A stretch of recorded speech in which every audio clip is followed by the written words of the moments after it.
was cold and snowy on the island of Sodor, but everyone was jolly. The winter holidays were coming. Thomas loved this time of year.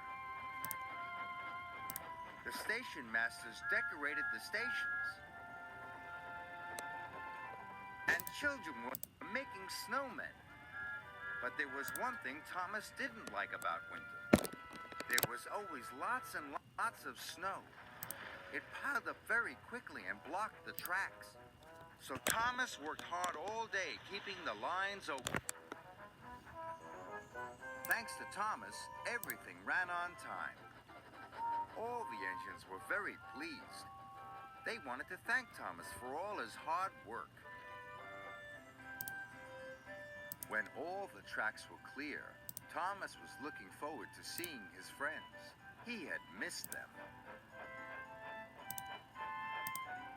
As he puffed towards the station, he saw Harold the helicopter talking to Toby.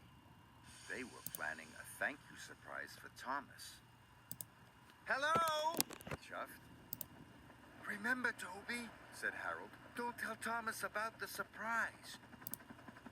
Then Harold buzzed away, and Toby puffed back to his yard. Thomas felt left out. He liked surprises.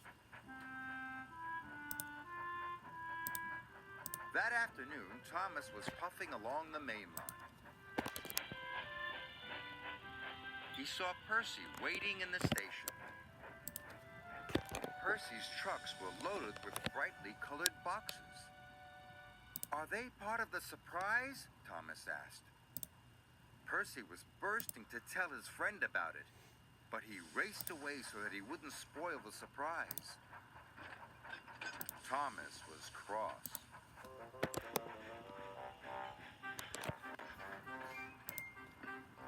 Later, Thomas had to stop at a signal. As he waited, Emily arrived. Thomas noticed something strange on Emily's freight car. It was long and pointy, but it was covered up. "Is that part of the surprise?" he asked. "That," said Emily, "is for me to know and you to find out." And she puffed away.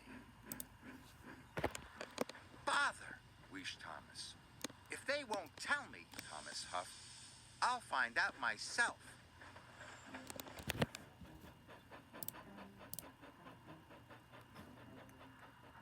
Thomas secretly followed Emily. He puffed as quietly as he could.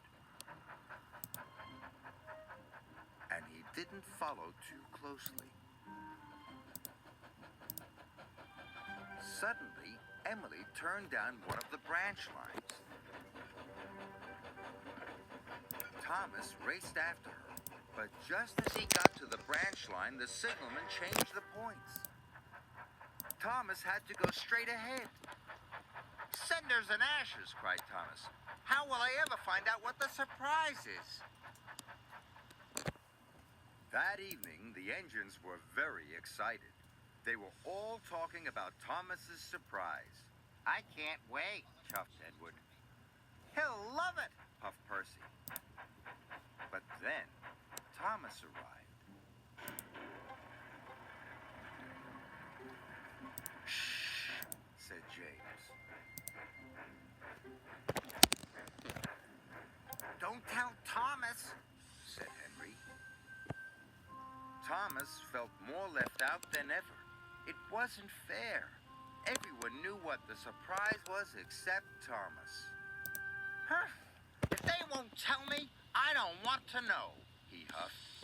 Thomas steamed crossly away. He puffed as far as he could. At last, it was time to show Thomas the surprise. But no one knew where Thomas had gone. "Please find him, Harold," Edward puffed. "I'll do my best," said Harold, and he took to the air.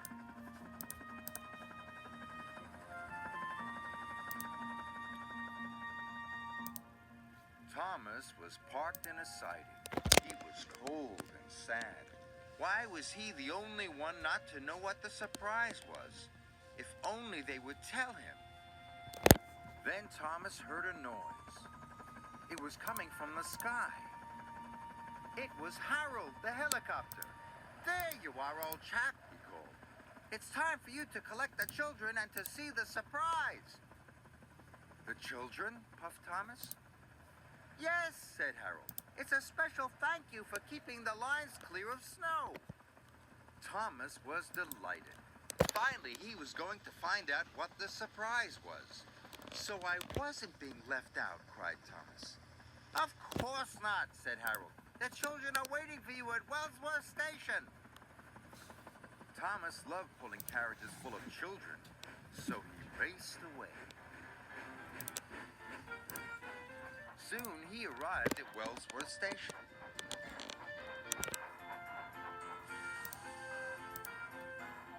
Thomas collected the children.